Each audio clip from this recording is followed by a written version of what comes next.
Welcome to our channel columns collection. आज की इस वीडियो में रऊफ क्लासरा साहब का जो कॉलम हम आपके सामने पेश करेंगे उसका उन्वान है ट्विटर की मौत। ट्विटर बंद होने के इम्कानात की खबरों के साथ ही बहुत कुछ याद आया। वक्त कितनी तेज़ी से गुजर गया और अब तो इन बरसों में बहुत कुछ बदल भी गया। 1 अप्रैल 2013 की एक दोपहर थी जब दुनिया टीवी इस्लामाबाद की मरगला रोड पर वाक़ इमारत में अरशद शरीफ और अदील राजा मेरे दफ्तर में बैठे थे। अरशद ने मुझे कहा, तुमने अब तक ट्विटर अकाउंट क्यों नहीं बनाया? वो ख़ुद 2009 में बना चुका था। मुझे ट्विटर बारे कम ही इल्म था। सच पूछें तो मैंने अब तक टीवी चैनल पर उर्दू अखबारात में अमिताभ बच्चन या हुसैन हक्कानी के कुछ बयानात पढ़े थे जिनमें यह लिखा था कि उन्होंने ये ट्वीट किया। मैंने इससे आगे जानने की कोशिश नहीं की थी। मैंने अरशद शरीफ से कहा, यार पहले बखेड़े क्या कम है जो नया पाल लें? लोग फेसबुक पर नहीं संभाले जाते कि अब ट्विटर पर भी मगजमारी करना पड़ेगी। ज़िंदगी पहले ही मुश्किल है। फेसबुक पर बहुत कुछ सुनना और बर्दाश्त करना पड़ता है। लोग अक्सर बदतमीज़ी करते हैं। आप बदतमीज़ी या गाली गलोच का जवाब भी नहीं दे सकते, महज अपना दिल जलाते हैं। बेहतर है नया रोग ना पाला जाए। इस दौरान मुझे याद पड़ता है कुछ लोग ट्विटर पर मेरे बारे पूछते थे कि मेरा अकाउंट है या नहीं, जो अरशद और राजा ने मुझे 2-3 दफ़ा दिखाया था। पता चला मेरे तो 3-4 जाली अकाउंट भी यार दोस्तों ने बना रखे थे। इस जाली अकाउंट वाली बात पर मेरा माथा ठनका कि मेरे नाम से किसी वक्त कोई भी कुछ कह दे और इल्ज़ाम मेरे सर। खैर, अरशद शरीफ ने अदील राजा को कहा कि चलो यार इसका अकाउंट बनाओ। मैंने मज़ाहमत की कोशिश की तो अरशद शरीफ ने राजा को कहा, तुम बनाओ। अदील राजा इस काम में बड़ा माहिर है। उसने मिनटों में मेरा अकाउंट बनाकर मुझे कहा, ये लें जनाब। पहले मेरा अपना नाम तलाश करने की कोशिश की गई। पता चला कोई फ्रॉडिया पहले ही मेरे नाम पर अकाउंट बना चुका है। तो अदील राजा ने @क्लासरा रऊफ बना दिया, मुझे दिखाया। काफ़ी देर तक अरशद शरीफ और अदील राजा मुझे इसका इस्तेमाल सिखाते रहे। अरशद शरीफ ने अपने अकाउंट से मुझे टैग करके ट्वीट किया कि ये रऊफ का ट्विटर अकाउंट है। मुझे ट्विटर पर पहले फॉलो करने वाले भी अरशद शरीफ और अदील राजा थे। मैंने पहला ट्वीट किया और हैरानी से फॉलोअर्स की धड़ाधड़ तादाद बढ़ते देखता रहा और साथ ही नीचे कमेंट्स आना शुरू हो गए। थोड़ी देर में फॉलोइंग काफ़ी बढ़ चुकी थी।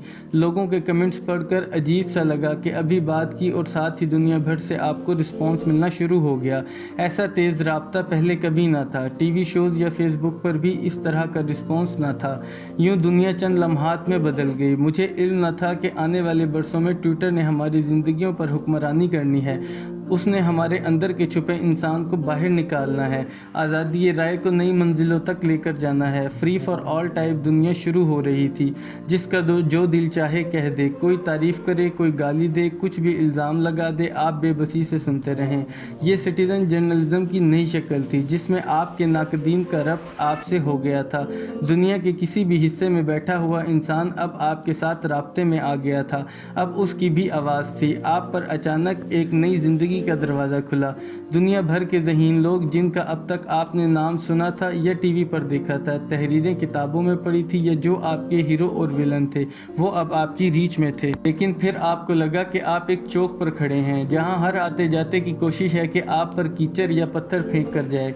हम सबको एक दूसरे को जलील करने में तस्कीन मिलने लगी। हर उस बंदे को जो मशहूर था या अमीर था या हमसे ज़्यादा कमा रहा था या हमारे नज़रियात उसके नज़रियात से नहीं मिलते थे। सियासतदानों और सहाफ़ियों के हाथ नया हथियार आ गया तो सबको एहसास हुआ कि ये फोरम तो बहुत अहम है। पहले सियासतदान टीवी शोज़ में लड़ते थे, अब वो ट्विटर पर आ गए। टीवी शोज़ में अभी वो कुछ लिहाज रखते थे कि सब कुछ रिकॉर्ड हो रहा है, ये सब उन्हें देख रहे हैं, लेकिन ट्विटर पर अब इन पर कोई कदगन न थी। यूँ ट्विटर पर एक नया हंगामा मचा। हर तरफ हड़बोंग मच गई।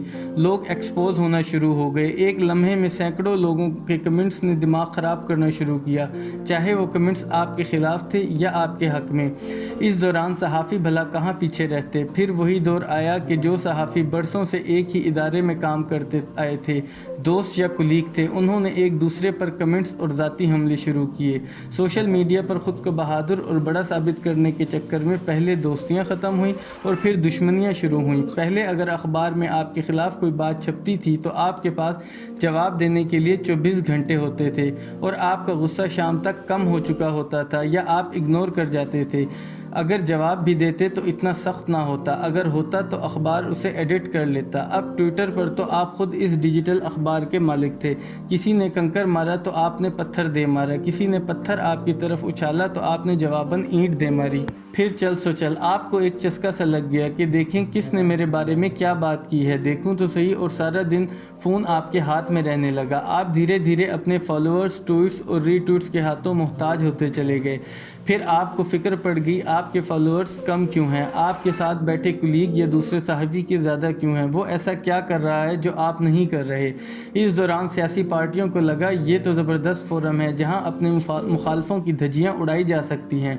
سب سیاسی لیڈروں نے بھی ٹویٹر اکاؤنٹس بنائے، ساتھ ہی نیا مقابلہ شروع ہو گیا کہ ٹویٹر پر کس کے فالوور زیادہ ہیں تاکہ پتہ چلے کہ کون زیادہ مقبول ہے۔ حالانکہ ٹویٹر پر آپ کے دوست دشمن سب آپ کو فالو کر رہے ہوتے ہیں۔ یوں ٹویٹر فالوئنگ بھی ایک نیا سٹیٹس سمبل بن گیا اور دوڑ شروع ہو گئی کہ فالوورز کیسے بڑھائے جائیں۔ اس کے لیے ہر حربہ اختیار کیا گیا۔ اس دوران مارکیٹنگ کمپنیاں آ گئیں جنہوں نے اپنی سروسز پیش کر دیں۔ ایک نیا دھندا شروع ہو گیا کہ آپ چاہیں تو فالوورز خرید بھی سکتے تھے تاکہ کہیں سے یہ نہ لگے کہ آپ کسی سے کم اہم ہیں۔ یوں ڈالروں میں ادائیگیاں کر کے بہت سے لوگوں نے فالوورز خریدنے شروع کر دیے۔ ٹویٹر اب بہت سے لوگوں کے لیے کمائی کا نیا ذریعہ بن گیا تھا۔ اب یہ نیا سٹیٹس سمبل تھا۔ اس دوران پتہ چلا کہ نہیں جناب، بڑے لوگ تو وہ ہیں جن کے ساتھ ٹویٹر کا ویریفائڈ بلیو ٹک لگا ہوا ہے۔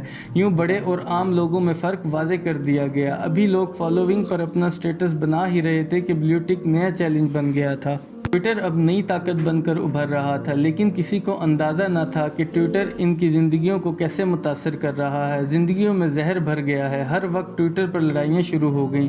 اب آپ رشتہ داروں، دوستوں، نوکریوں یا کھائے بغیر رہ سکتے تھے، لیکن ٹویٹر کے بغیر نہیں۔ اس ٹویٹر کی وجہ سے ہی دوست نہ رہا۔ اس آزادی رائے کی ایک بڑی قیمت تھی جو پورا معاشرہ چکا رہا تھا۔ جہاں آزادی رائے کا مقصد دوسرے کو گالی دینا تھا، اس حمام میں اب سب ننگے ہو چکے تھے۔